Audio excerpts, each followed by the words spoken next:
Clasificación B, bajo supervisión de un adulto.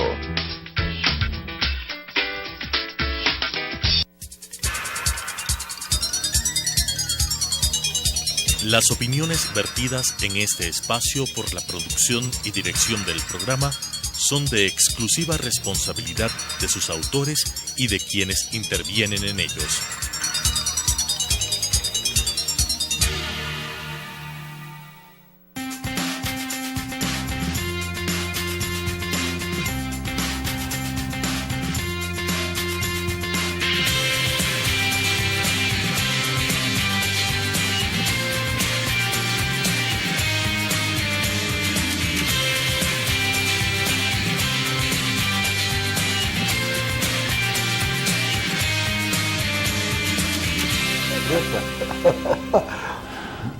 Ahí sí. Señoras y señores, muy buenas noches. Bienvenidos a que hablemos de salud mental. Señores televidentes, buenas noches. Nuevamente en su programa Hablemos de Salud Mental. El día de hoy vamos a continuar con el tema de trastorno obsesivo compulsivo que habíamos visto las semanas anteriores y sobre todo nos vamos a centrar en el tratamiento. Bien vale la pena hacer un pequeño recuento de qué es el trastorno obsesivo compulsivo. Es uno de los trastornos que está catalogado dentro de los grupos de ansiedad, de trastornos de ansiedad, aunque algunos autores dicen que debería salir de este grupo porque es un trastorno que va mucho más allá de la simple ansiedad. Es un trastorno en el cual hay pensamientos intrusivos que se meten en la persona, que se meten en la mente de la gente y le obligan de alguna manera a hacer cosas con el fin de disminuir la ansiedad que estos pensamientos intrusivos le producen. Uno de los ejemplos más frecuentes de trastorno obsesivo compulsivo que probablemente ustedes habrán visto es la gente que tiene la compulsión de lavarse las manos porque tienen el pensamiento, la idea de que están contaminados, de que se han contagiado de algo. Entonces, al sentirse contagiados de algo, al sentirse que están con gérmenes, compulsivamente se lavan las manos y lo hacen muchísimas veces, tantas veces que incluso se les llega a dañar la piel. Claro, es que lo que sucede es que cualquiera de estos mecanismos compensatorios, estos mecanismos compulsivos que tú mencionas, pues les alivia transitoriamente la ansiedad, pero a poco nuevamente el mismo pensamiento que está ahí presente, que no se ha modificado, vuelve a generar ansiedad y vuelve al ritual de lavado, por seguir en el mismo ejemplo. Lo cual pues, puede llegar a ser realmente invalidante para muchas personas, ¿no? No solo afectación de su piel, en el caso de que usen detergentes, jabones fuertes, ese tipo de cosas que comúnmente se ve, sino también porque pasan mucho tiempo dedicados a eso. Entonces buena parte de sus actividades diarias pueden verse interrumpidas por mantener este tipo de actos compulsivos, ¿no? Claro, el punto fundamental del trastorno entonces es lo obsesivo que son pensamientos, imágenes, ideas, palabras intrusivas que están metidas en la mente del individuo y que le generan ansiedad. Una obsesión es entonces un pensamiento, una imagen, un sonido, una palabra, lo que sea, pero que no la puedo quitar de mi cabeza. Y esto me genera angustia. Esta angustia, de una manera u otra, como acaba de señalar el doctor Gallegos, disminuye cuando yo hago algo para que ese pensamiento no sea tan generador de angustia. En el caso que mencionábamos, el estar contaminado con gérmenes en las manos produce la compulsión. Entonces la compulsión es un acto de lavarse las manos o ponerse desinfectantes con la idea de quitarse los gérmenes y por lo tanto disminuir la ansiedad que produce el pensamiento. Muchas gentes con el paso del tiempo van desarrollando lo que se mencionó hace un momento, el doctor Gallego habló de rituales. Entonces la gente con el fin de ganar tiempo va haciendo de sus compulsiones rituales. Entonces, antes de salir, por ejemplo, revisa tales y cuales cosas en un orden estricto. Si es que hay algo que modifique, comienza nuevamente, ¿no? Incluso para bañarse es un grupo de gentes que les toma más tiempo, una enorme cantidad de cosas, porque las tienen que hacer de una determinada manera y a esto se le llama un ritual. Cuando nosotros hacemos algo en una secuencia que es más o menos exacta, que es más o menos rígida, hagan ustedes de cuenta, el ritual de la misa se llama ritual porque tiene un orden, un inicio y un final. Igual los rituales tienen un orden para irse haciendo. Si algo altera este orden, las personas que sufren trastorno obsesivo compulsivo tienen que volver a iniciar nuevamente.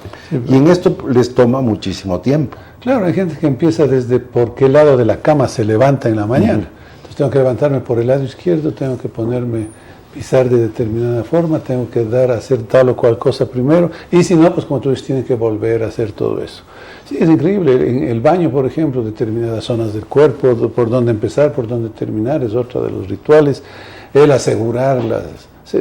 revisar las seguridades de casa cuando uno sale, el revisar si es que no hay un escape del cilindro de gas en la cocina. Pues, entonces, la patología del pensamiento genera la ansiedad y la persona opta por cualquiera de estas acciones, ¿no? Eso sí, lo habíamos explicado en los programas anteriores. Como habíamos visto también en los programas anteriores, esto es generalmente de un inicio temprano, alrededor de los 11, 12, 13 años comienza el trastorno y se lo vive en silencio, sufriendo en silencio. La familia a lo mejor nota de que es medio temático el guagua, etcétera, etcétera, pero generalmente no buscan ayuda sino hasta muy tarde, entre los 20 años o más.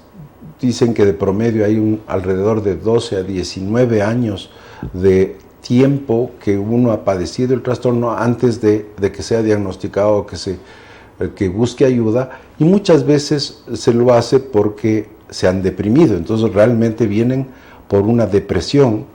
Y durante la entrevista uno logra identificar una serie de patrones, de cosas, de síntomas que hacen pensar en el trastorno obsesivo compulsivo. Sí, lo que tú dices es un punto muy interesante porque al parecer la persona, si bien es consciente de su trastorno, la molestia que tiene, como que tiende a ocultarla, ¿no? Tiende a ocultarla por miedo a que se burlen de él, por miedo a que, porque ellos mismos le califican de ridículo lo que están pensando, entonces lo van ocultando.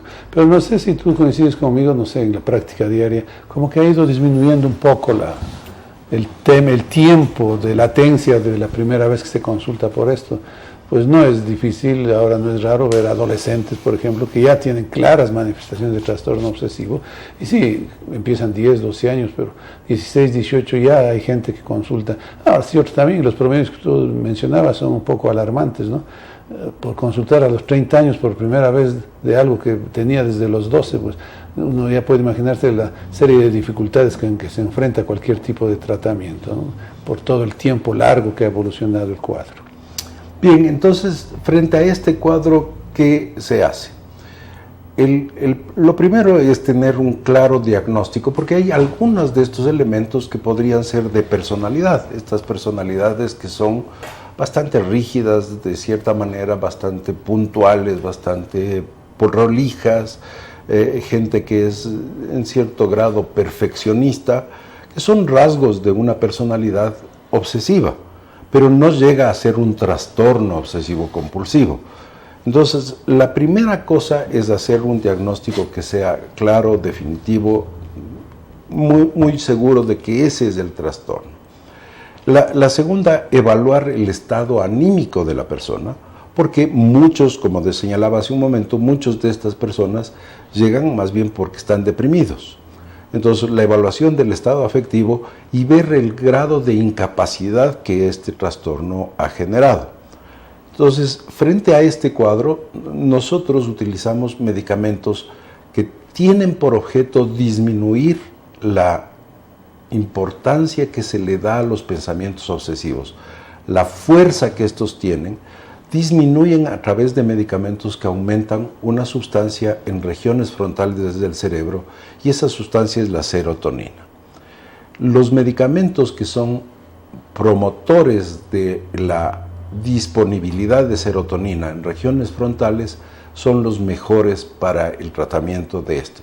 Dentro de estas sobresalen un medicamento que se llama fluvoxamina, otro medicamento que se llama fluoxetina, y de los antiguos antidepresivos la cloimipramina es probablemente uno de los más eficaces.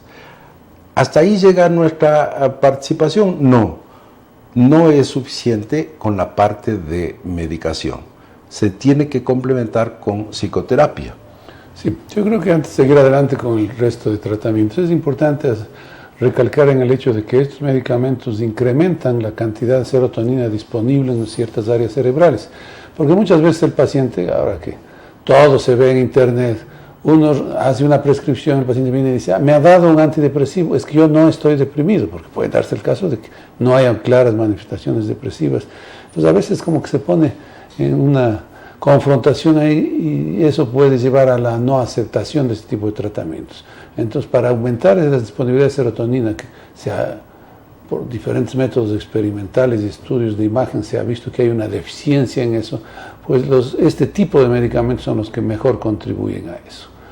Ahora, inicialmente este tipo de antidepresivos puede combinarse con los llamados ansiolíticos también, cuando la ansiedad sea muy intensa, y para disminuir esa ansiedad que colateralmente se presenta a raíz de la presencia de los pensamientos intrusivos y que lleva a los rituales compulsivos que ya estábamos mencionando. Entonces, si vamos disminuyendo la ansiedad, en tanto van disminuyendo también los pensamientos intrusivos, yo creo que el panorama puede mejorar en algo, aunque son tratamientos realmente difíciles, ¿no? Sí, lo que tú acabas de señalar es una de las prácticas frecuentes, dar un medicamento para controlar o disminuir el nivel de ansiedad. Sobre todo también porque los antidepresivos que se utilizan como base del tratamiento, estos medicamentos que se demoran de 2 a 3 semanas en empezar a actuar, y en depresión uno llega a tener un buen resultado a la 6ª semana, en el trastorno obsesivo compulsivo no es tan fácil. Probablemente se necesitan dosis más altas de las que normalmente se utiliza en depresión, y el tiempo de espera es hasta 8 o 10 semanas para hacer una evaluación. Es decir, es un trastorno no fácil de tratar, generalmente lo han padecido durante mucho tiempo, y de ahí la importancia de la parte psicoterapéutica. Ahora, ¿cuál psicoterapia sirve en este tipo de trastorno? El tipo psicoanalítico o dinámico, que se llama psicoanálisis, no sirve para nada. La respuesta es mínima. Pero sí sirve el tratamiento de terapia cognitiva conductual, modificar constructos mentales, porque esta gente tiene constructos mentales que son difíciles de modificar, difíciles de cambiar. Es algo así como empezar a aprender o reaprender una serie de decodificación de señales que los han mantenido durante mucho tiempo. Bueno, es decir, un poco aprender a pensar nuevamente, a controlar ese tipo de pensamientos, el cómo tener un control un poco más voluntario sobre esa elaboración de pensamientos que, pues evidentemente muchas veces eso no tiene en estos casos no tiene el adecuado control, ¿no? Entonces por eso no podemos controlar, no podemos impedir que se generen este tipo de pensamientos intrusivos. Ahora, evidentemente es una terapia que requiere su tiempo, que requiere un entrenamiento con la persona adecuada, con la profesional que realmente tenga preparación en este tipo de terapias, y evidentemente una buena disposición del paciente como para seguir el proceso que le va a llevar a una mejoría. Porque a veces lo que pecamos es de inmediatistas, ¿no? Entonces queremos que las cosas sean ya. Y eso no se logra en estos casos, ni con el medicamento, ni con las terapias. Claro, que como decíamos, son trastornos que muchas veces se han ido como madurando durante 12 a 19 años. Entonces es casi un estilo de vida, una forma de pensamiento, una forma de actuar, de hacer, que tiene que reestructurarse totalmente. Mucho de esto, desde el punto de vista psicológico, se ha tratado de expresar como una estructura psíquica extremadamente rígida que mantiene al individuo en control y en contacto con la realidad, que si esa estructura se rompiera, fácilmente podría psicotizarse o perder el contacto con la realidad del individuo. De hecho, hay una entidad en la cual se ha pensado en la posibilidad de que sea un poco obsesivo y un poco esquizofrénico, un esquizo-obsesivo. Sí, dentro de esta clasificación hay el gran círculo amplio del espectro obsesivo, pues puede contener todo este tipo, lo que tú mencionabas hace un momento, los rasgos obsesivos de personalidad, el ser medio temático, que sería uno de los extremos ligeros, digamos, hasta estos otros extremos de los esquizoobsesivos que ya salen de la realidad, no están fuera de realidad. Bien, vamos a unos anuncios y regresamos con ustedes en un minuto.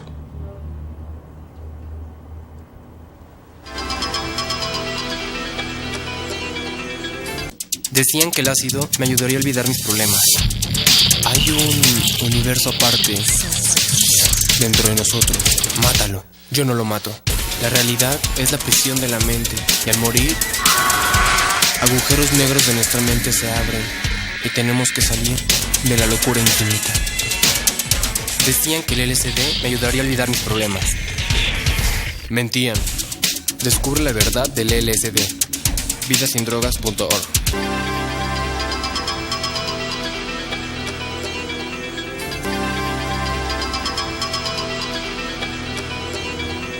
Estamos nuevamente con ustedes. El tema de hoy es el tratamiento del trastorno obsesivo compulsivo.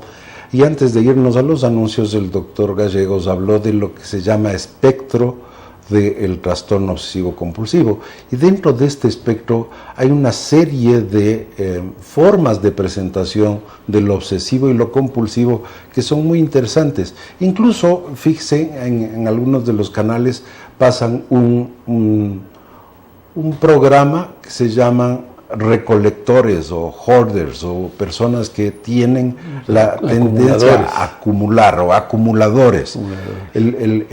La acumulación de cosas es uno de los rasgos obsesivos y compulsivos que cae dentro del espectro, y es interesante que lo mencionemos porque el espectro también es muy interesante. De hecho, también se habla de que una forma del trastorno obsesivo compulsivo es la anorexia nervosa. Es decir, hay una idea, un temor a engordar, un rechazo a la comida o una compulsión a hacer ejercicio o compulsivamente a esconder comida y cosas de estas que tienen los anoréxicos, y entonces caería dentro del espectro obsesivo compulsivo.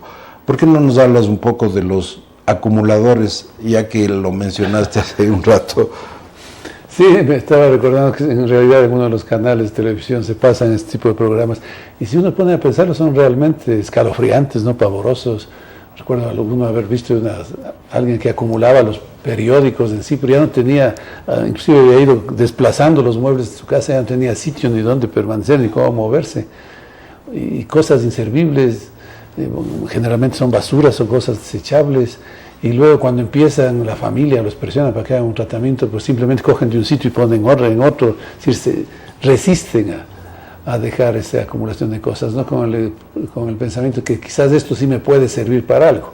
Ahora, evidentemente cualquiera de nosotros puede tener esa tendencia a guardar una que otra cosita, pero no así en esas cantidades y en esa frecuencia. Los acumuladores llegan a hacer invivibles las casas porque no se han podido deshacer de nada prácticamente. O sea, siguen teniendo los cuadernos de primer grado de escuela porque a lo mejor sirven algún día y ya tienen una maestría. No guardan los pañales casi del niño cuando recién nació y el niño ya se graduó en la universidad. Es decir, una cantidad de cosas, o compran cosas, las llevan y las acumulan. Es invivible la casa de los acumuladores porque llega un momento en donde no pueden moverse dentro de sus propias casas porque han acumulado tanto que se vuelve invivible. Entonces estas son formas extremas de formas dentro de este espectro del obsesivo compulsivo, y estas gentes necesitan y se benefician de tratamiento. Ahora, honestamente no se logra controlar el 100%. Con los mejores tratamientos, con una buena dosis de medicación de este tipo promotora de serotonina en regiones frontales, más psicoterapia, la mejoría llega a un tal vez 80%. Ese 20% siempre va a quedar de que esa persona va a ser medio temática, pero ya con el 20% su vida es ya vivible. Con el control permanente de los pensamientos obsesivos, la vida se vuelve invivible. Sí, otro tema importante es que mucho preguntan los pacientes, ¿cuánto qué tiempo tomar esos medicamentos. Yo creo que es una pregunta difícil de contestar.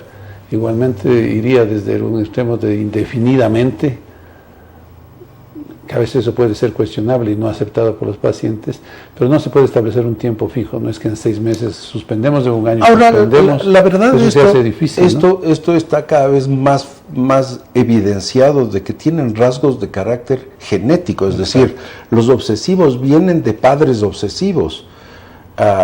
La teoría psicoanalítica del control de esfínteres, por ejemplo, hablaba de estas madres controladoras que les hacen controladores a los chicos, pero la verdad es que era obsesiva y por eso el hijo es obsesivo, no porque le controlaban los esfínteres. Generalmente hay una carga familiar importante. Entonces, en la mayor parte de sí, gente. yo les digo a estos pacientes, verá, o su mamá o su papá o los dos son temáticos.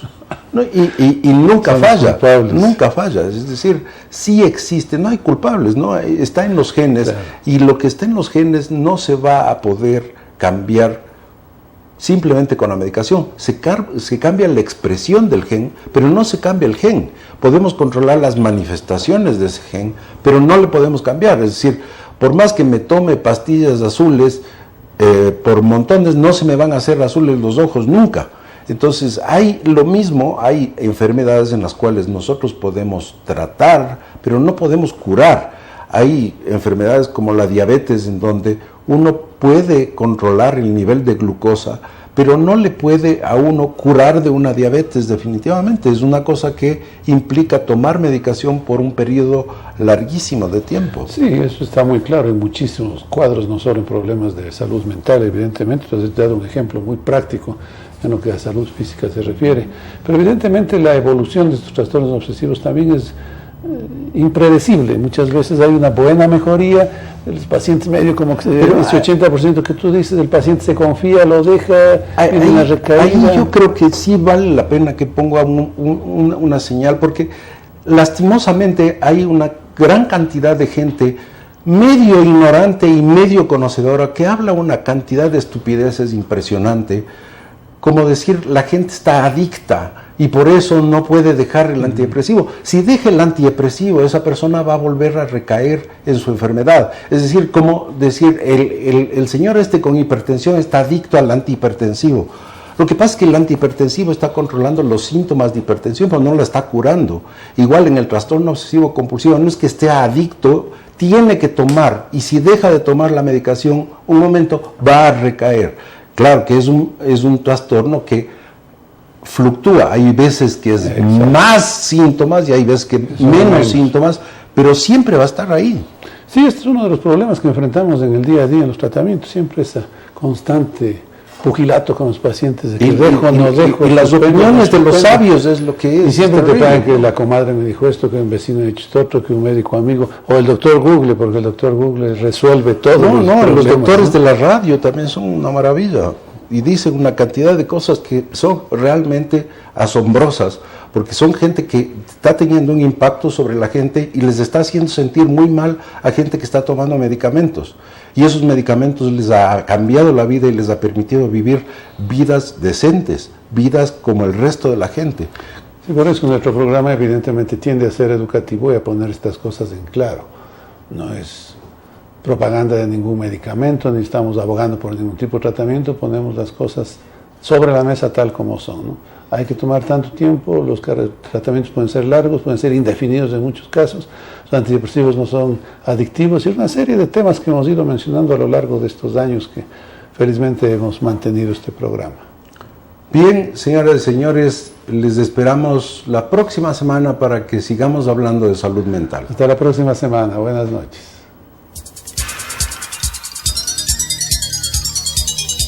Las opiniones vertidas en este espacio por la producción y dirección del programa son de exclusiva responsabilidad de sus autores y de quienes intervienen en ellos.